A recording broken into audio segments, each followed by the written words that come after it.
Hey guys, this is Eric Weingarten with Weingarten Racing. You're probably thinking, what did I just see? What you saw was a dyno test done with a dual plane manifold with a Dominator carburetor. And I know you're thinking, that sounds ridiculous. Well, so did I. This got recommended from some viewers that watch my channels, and they said, you keep saying whenever you put a Dominator and stuff, it makes more power. And so far, every time I put a Dominator carburetor in any combination, it has made more power than the 4150s.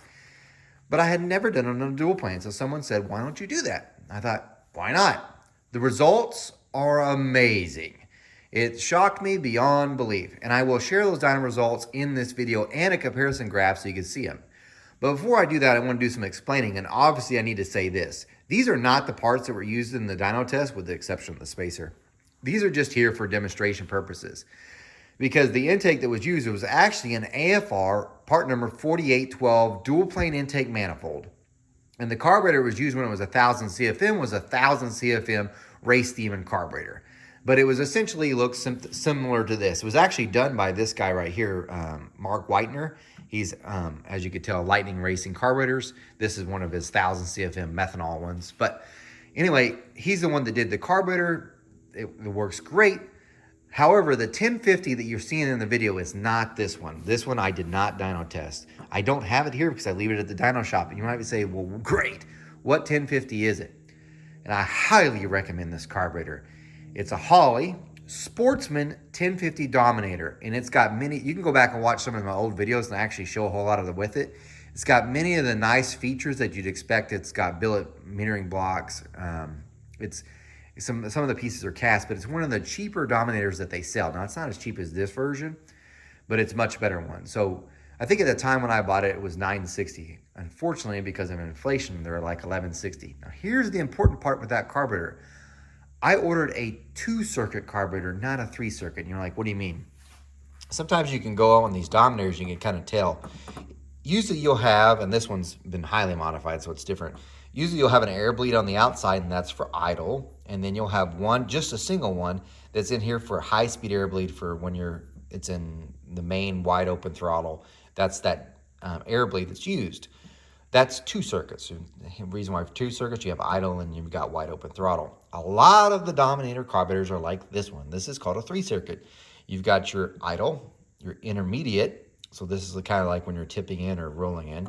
And then you've got your high-speed one. I don't like these, and I'm going to tell you why. These seem to be more difficult to tune, and some carburetors, have a lot. So like, it's very unusual for a 4150 to have 3 circuits. This one does. Well, actually, I think it's plugged, so one of them is plugged anyway.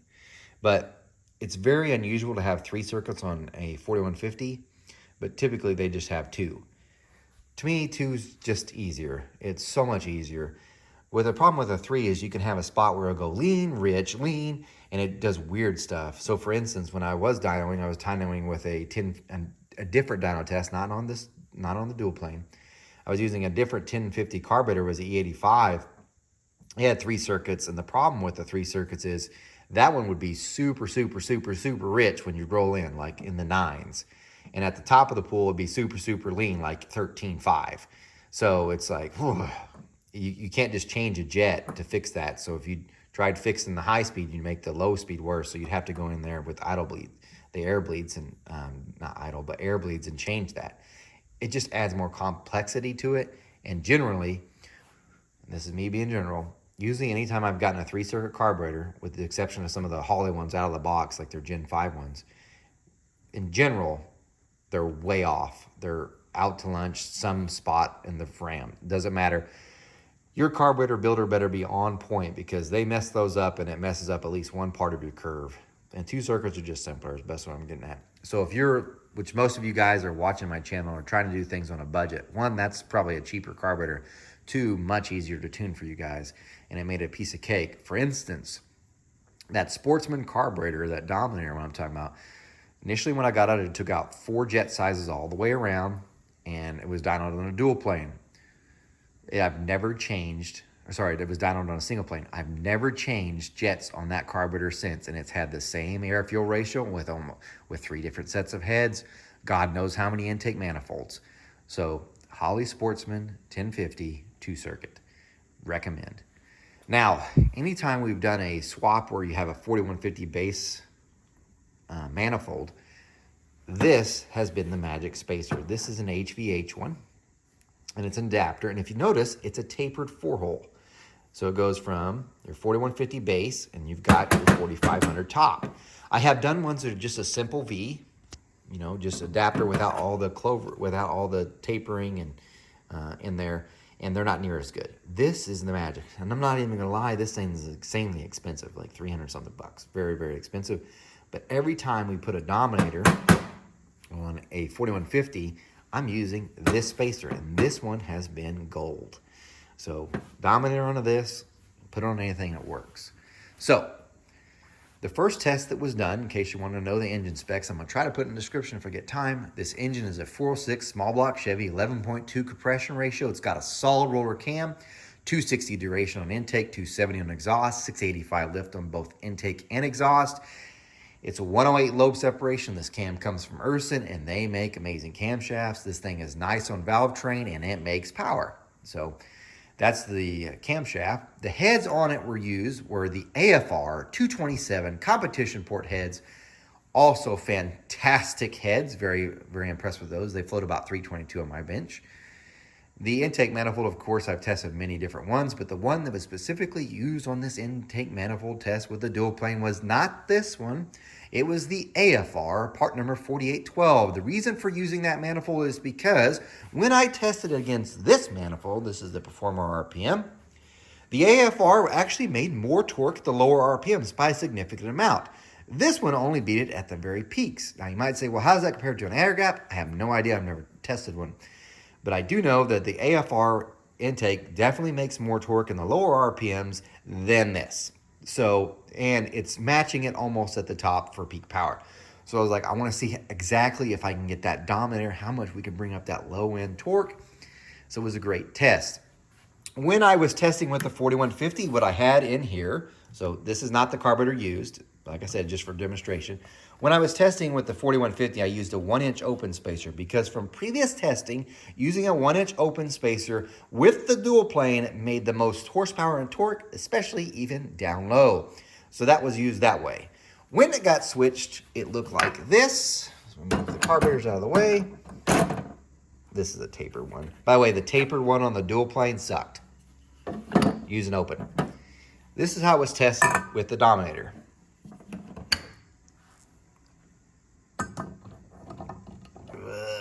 Get close. There we go. Sorry about the movement. This is exactly how it was tested. Boom. No other additional spacers, just that one spacer, and that's how it was ran. You might be saying, did you add any jetting? Did you have to change any jetting? How did it run? It ran flawlessly. No jet changes were needed. Probably could have just to gain a little bit more power, but it was right there close. And I'm talking about a little bit of power, maybe 3. It was magic. How did it run? Did it take off and did it accelerate? Did it bog? Perfect. Absolutely perfect. Which goes back to the fact that a lot of people, when you see Dominators, like, you can't run those on the street. If they're tuned properly, they work fine, especially the 2-circuit. Because I'm telling you, it took a load a lot better than sometimes when the 4150 one did. So 2 circuits, way to go. Don't believe the myths about the Dominator doesn't work on the street. Typically, it's because there's some 3 circuits and one of the circuits is out to lunch. But I'm telling you, when you get the carburetor right, it just works. But you're still saying, you've taken too long. Can you show the dyno numbers? Let's get to them, because about to have your mind blown away. Okay, I'm going to show you the numbers. You may have a hard time seeing it on your phone, but I'm going to get it as close as I can so that you can observe it. If you're like, I hate looking at numbers on phones, these numbers are available in the entire dyno session. So this is just one part of the gigantic dyno session that was done with these AFR 227s. I also tested 3 different tunnel rams, E85, tri-wide headers, a bunch of different stuff. Those are all going to be in a print version, like a book like this, and it's available on my online store. To do that, go to my website, wengines.com. You'll see a link to my online store, and you can pre-order the book. Anyway, they'll have these numbers, everything I'm showing you, plus a bunch more that goes with it. But anyway, here we get to it. So let me zoom in real quick to show you what this is. This is our baseline. This is the AFR spacer, 1-inch open spacer. And this is the 1000 CFM 4150 carburetor. So this is kind of like how you'd run it, except for most of you would tell me it's too big of a carburetor. Unfortunately, I mean to tell you, every time, so initially when we started testing, by the way, we started with like an 830. The 1000 CFM gained more. So what about drivability? No, it still drove like a champ. So when you could throttle this up, snappy response and everything. So that small carburetor thing, that's not true. But anyway, here's our baseline. So if we look at it, and remember, these are AFR 227 heads. This is not a matched combo, I would say, because you have a race head, race cam, dual plane intake manifold. And look, if we look at peak power, it made 592, and it made it at 6,400 RPM. Just for the record, when the single plane's on there, so like our Super Victor, it makes peak power at like 68. So the dual plane really held it back and made it 592 at 6,300. Torque, though, and this is what the interesting part is, 541, and it's at 5,100 RPM. You can ignore this air-fuel ratio and the volumetric efficiency.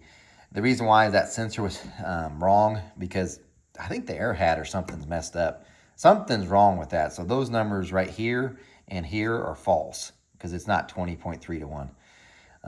It would tear up stuff. It probably actually wouldn't even run. So anyway, ignore that and that. But fairly good numbers. So 541 torque is pretty good. But remember, this is 4150. Watch this.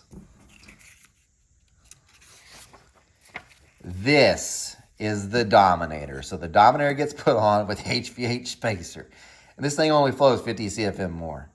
Look at this. So peak now goes to 600. So remember, it's 592 before. Now it's 600. So it gains 8 horsepower. But that ain't even the story. Look at this torque. 552 foot-pounds of torque at 4,900 RPM. Which I'm like, oh my gosh. Not only that. And I know some of you are like, you should have started your pulls earlier. I want to see what torque it makes at the lower RPMs. This engine is not a tow engine. This is more like your bracket race engine. So a person might have like a 4,500 stall or higher. So it makes no sense to run it down that far anyway. But if I look where it rolls in, 528 foot-pounds of torque at 4,300. If you have a tow vehicle, you're probably going to kick down to 4,300 anyway. 528 foot-pounds of torque, that's insane. It's so insane that I was like, well, that's weird. Well, in the same dyno session, I had also tested a tunnel ram, and it's an Edelbrock street ram. And before, all the testing done before, the one that made the most torque, especially down low, was the Edelbrock street ram. So I'm just going to pull that out to show you the comparison real quick. Of course, I put it in the wrong stack here. There we go. So this is the Edelbrock street ram. Now, it has had, and it's got two 1,000 CFM Demon carburetors, 1-inch tapered spacer. It's usually the best torque, especially down low. Now, check this out. So we're going to go at 43. It made 512 with the street ram. Look what the dual plane did with the... It's insane. At that same point, it's 528. It was making more. This is the first time anything's ever beat the torque down low on the Edelbrock street ram. Nothing has until now. It was with the Dominator. So wow, it's mind-blowing. Now, I've got to say, though, at 5,000, from 5,000 on, the street ram's king. It destroys it. I mean, look, 612 horsepower at 67 compared to 600. So, yeah. Man, it's just blowing away. But I know you're like, well, I can't see nothing. What if you had a graph? I have a graph. Here you go. So what we have in the red line is the Dominator. The black line, the 1,000 CFM 4150. Everywhere. You can see at the peak at about 7,000. Yes, I spun it that far. They're almost closing in on each other. You could tell there it just doesn't make any more difference. The Dominator. But everywhere, and especially look at this in the mid-range right here at 4,800. Wham. What a big pickup. Starting the pull lower, it's huge. The thing's outstanding. It's outstanding. This has made the most low-end torque of any of the manifolds tested with these heads so far. It's crazy. Crazy. So AFR 4812 intake manifold, highly recommend. Dominator on it, highly recommend. I know you're like, that looks ridiculous. Yes, it does. But if it works, does Doesn't matter. I do plan to do a follow-up test on this. So this is obviously with the small block Chevy, which if you do the math at all, this is way more CFM than it's needing for a 400 small block Chevy. Way more CFM. So this shouldn't have happened from just 50 CFM more. So there's definitely more happening when it tapers down and then flares out. So that whole velocity cone thing or Venturi effect makes a difference. That's huge. I do plan to follow up on this when I do the 540 big block Chevy dyno mule that I use. I plan to do something like this again with a dual plane on that, because I think that one will show even bigger differences. Maybe not, but that's why we test. Anyway, guys, thanks for watching. If you'd like to see these in your hand, go buy the book, like I said, and look something like this. Go to my website, wengines.com. Links on the homepage. Buy the book. So anyway, guys, thanks for watching. Remember, I do not port cast iron heads. I am definitely no Superman. You guys, take care.